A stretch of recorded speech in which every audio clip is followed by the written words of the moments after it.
Continuando entonces con nuestras discusiones sobre la Hasbara y hablando ahora de Jerusalén, es bueno iniciar entonces planteando que es tal vez uno de los temas más sensibles en los últimos 3 o 4 años, y sobre todo a partir de esa decisión del presidente Trump en el 2017 de trasladar su embajada hacia Jerusalén en 2018, cuando o más bien haciendo eco a esa postura israelí que desde los 80s plantean que la anexión de Jerusalén Este es una anexión legal, así vaya en contravía de todos los elementos del derecho internacional, así vaya en contravía de las convenciones de Ginebra y así vaya en contravía de decenas y decenas y decenas de resoluciones del Consejo de Seguridad. De hecho, hasta el momento, hasta ese entonces, ningún país del sistema internacional tenía su embajada o su representación diplomática en Jerusalén. Todos estaban en Tel Aviv, y la capital oficial de Israel es y sigue siendo de hecho Tel Aviv. No obstante, también como esos elementos de acompañamiento a la Hasbara, se ha planteado, o más bien el sionismo ha hecho un esfuerzo muy fuerte porque espacios de acceso, de alto acceso y de alto impacto a la opinión pública global, como los buscadores de internet, como Google, o portales como Wikipedia, planteen erróneamente a Jerusalén como la capital israelí en lugar de Tel Aviv. Todo esto son estrategias de propaganda que buscan impactar a la opinión pública global. En ese sentido, cuando se habla de Jerusalén, ¿qué propone la Hasbara que deben ser los 6 elementos iniciales fuertes que el sionismo y que el diplomático israelí o el funcionario que proyecta la diplomacia pública a favor del sionismo deben decir? El primero de ellos es que por Israel representar esa tradición judía y subsidiaria cristiana, así en teología entendamos nosotros que no hay tal subsidiariedad, que antes al contrario el judaísmo va en contravía de una propuesta teológica cristiana, eso es claro, totalmente claro, a nivel teológico, no a nivel social, sino a nivel teológico. Sin embargo, dentro de la Hasbara, el hecho de la plurireligiosidad de Jerusalén, ellos la emplean como un elemento a explotar y dicen que la protección de los lugares santos, de esos lugares de la plurireligiosidad, debe estar en manos de ellos, en buena medida para borrar o minimizar el impacto musulmán en Jerusalén. Y entonces recordamos esa amenaza real que existe a la integridad de la mezquita de Al-Aqsa y del Domo de la Roca debido a las excavaciones israelíes en sus cimientos, e incluso también la católica o la cristiana, con estas medidas israelíes de obligar a las comunidades religiosas y sobre todo a las iglesias a pagar impuestos por sus propiedades de uso religioso, no de uso comercial, lo cual evidentemente genera una debilidad o implica una amenaza a la estabilidad de estos lugares sagrados. Sin embargo, Israel en el terreno hace una cosa y en el discurso hace otra cosa, y en el discurso se plantea como el gran protector de los lugares santos, así en la práctica sea uno de sus principales amenazas, pero en el discurso se presenta como el protector. El segundo elemento es que ellos insisten en mencionar hasta el cansancio que Jerusalén es la capital única e indivisible de Israel. Pues también sabemos que no es así. Sabemos que, y aquí quiero enlazarlo con el cuarto punto, sabemos que Jerusalén, cuando menos, tiene 7.000 años, cuando menos data del 5.000 antes de Cristo. Es más, la primera mención de Jerusalén en la Torá y en el Antiguo Testamento es como una ciudad jebusea, o sea, como una ciudad enemiga, como una ciudad que está habitada por un pueblo diferente al pueblo hebreo, llamémoslo así. No obstante, esto no importa, ni tampoco importan los años en los cuales el pueblo hebreo estuvo fuera, ni tampoco importa los 2000 años que diría la lógica sionista que estuvieron en diáspora en Europa, lo cual, haciendo un paréntesis, lo pongo en seria duda, y ya aquí me declaro ferviente seguidor de los argumentos de Shlomo Sant. Una expulsión se hace hacia afuera, no hacia adentro, no hacia el corazón del mismo imperio, es un asunto loco, y más bien esos argumentos de Shlomo Sant me parecen bastante llamativos, pero aún así Israel insiste en sus 2000 años en la diáspora en Europa y en consecuencia cuál capital única e indivisible y cuál capital eterna. Eterna cuando ha estado en ella 100 años en su historia de 7000, eso no es ser eterno. No obstante, se menciona con bastante fuerza y bastante insistencia. Recientemente es fácil encontrar, o es posible encontrar argumentaciones de otros académicos serios como el mismo Ilan Pappé, donde a propósito del tema de los 2000 años él lo planteaba. Él decía, en cualquier otro escenario, en cualquier otro conflicto, llega uno de las partes en conflicto a decir que es que quiere retornar después de 2000 años y el argumento causa risa. O sea, 2000 años no son 10, o no son 20, no son 50, no son 100.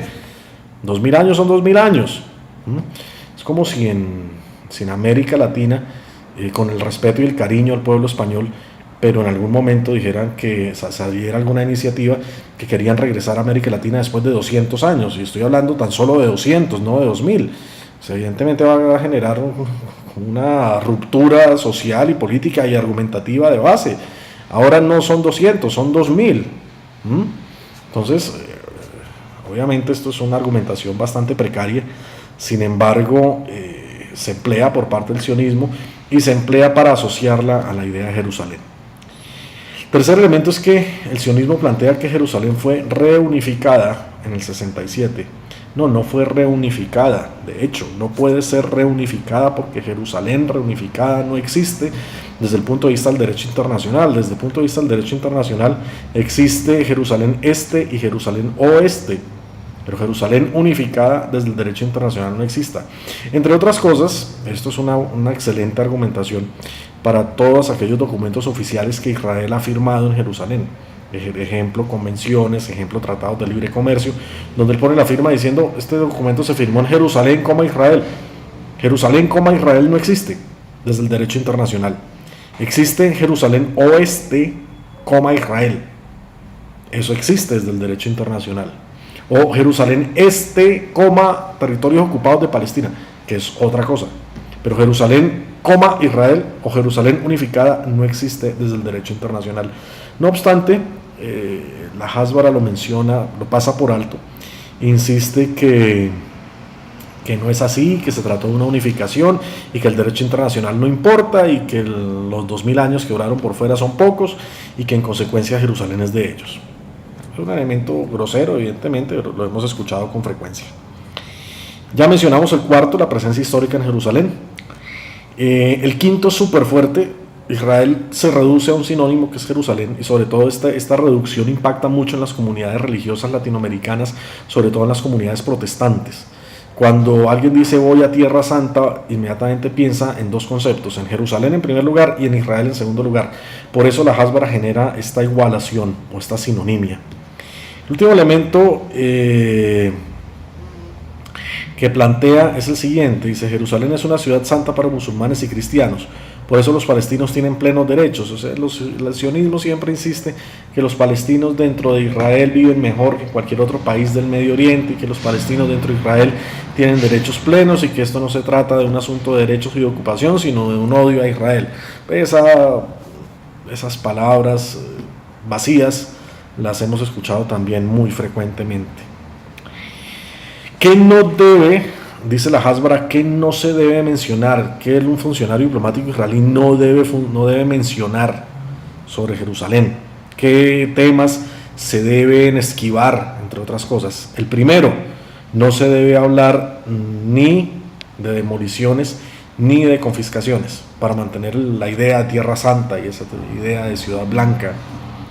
En segundo lugar, aunque en la práctica se ataque al Islam de Jerusalén y se ataque al cristianismo de Jerusalén, la Hasbara dice no se debe desconocer, al menos en el discurso, la importancia de otras religiones. Ahí es donde vemos a funcionarios diplomáticos de Tel Aviv pasando penas y pasando angustias y haciendo esfuerzos por defender el cristianismo, cuando él mismo sabe que ni está interesado en defenderlo, ni él ni su Estado, pero aún así en público no lo puede reconocer. Y termina haciendo grandes esfuerzos para destacar la importancia de las otras religiones.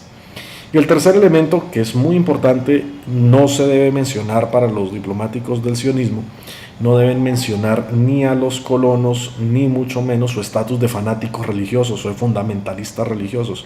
Estos colonos son un problema. Estos colonos para Israel les sirven mucho mientras haya conflicto, porque qué mejor que tener en la punta de lanza, qué mejor que tener en la avanzada de ocupación a un fanático fundamentalista loco por demás, que está absolutamente convencido que está cumpliendo una promesa divina, una profecía bíblica, y está absolutamente convencido que si mata a su vecino palestino no está haciendo el mal, sino antes al contrario se está acercando más a Dios.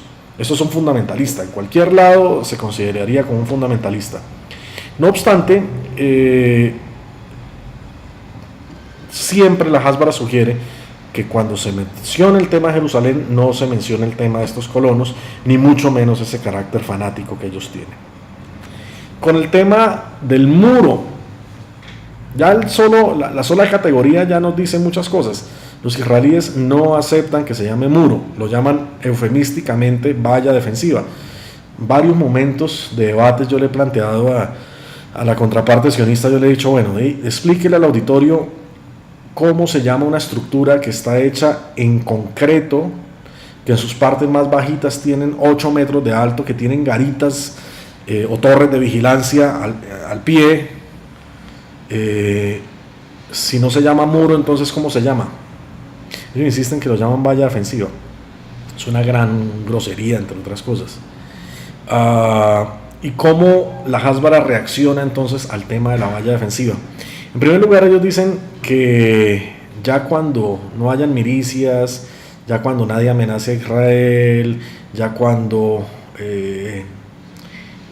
se hayan acabado todas las diferentes facciones palestinas, la valla defensiva no va a ser necesaria. Entre otras cosas, aquí hay un elemento de fondo bien importante, y es que no solamente disimulan el nombre diciéndole valla y no diciéndole muro, sino que le aplican un carácter defensivo, cuando la Corte Internacional de Justicia dejó claro que no es defensivo. Si fuera defensivo, lo hubiera construido en la frontera entre Cisjordania y el resto de Israel. Pero cuando se construye dentro de Palestina, deja de tener un carácter netamente defensivo, así fuera cierto, y se vuelve un tema de apropiación de tierras y recursos. Y yo lo pongo siempre de ejemplo. Es como si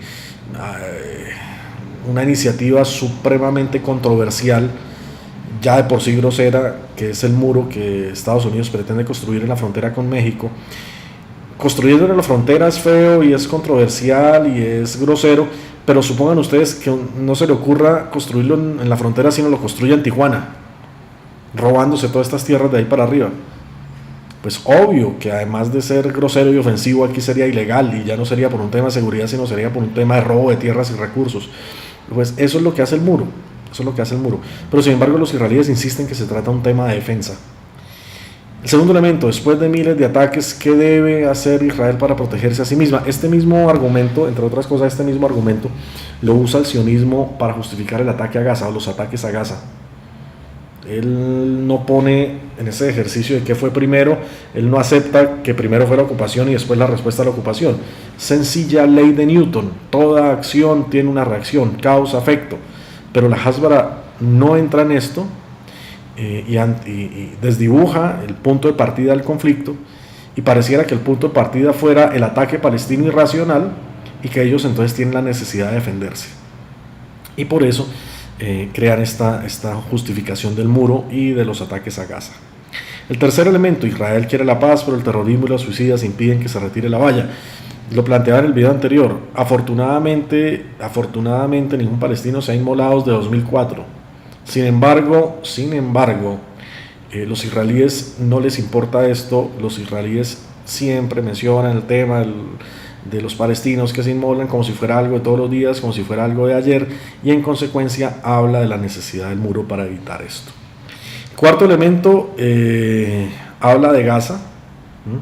Dice, allá no hay muro, allá hay una valla. Ya estamos nosotros absolutamente convencidos, lo hemos visto con nuestros propios ojos, que tampoco se trata de una valla, es un ejercicio también de encarcelamiento en la cárcel, a cielo abierto más grande del mundo.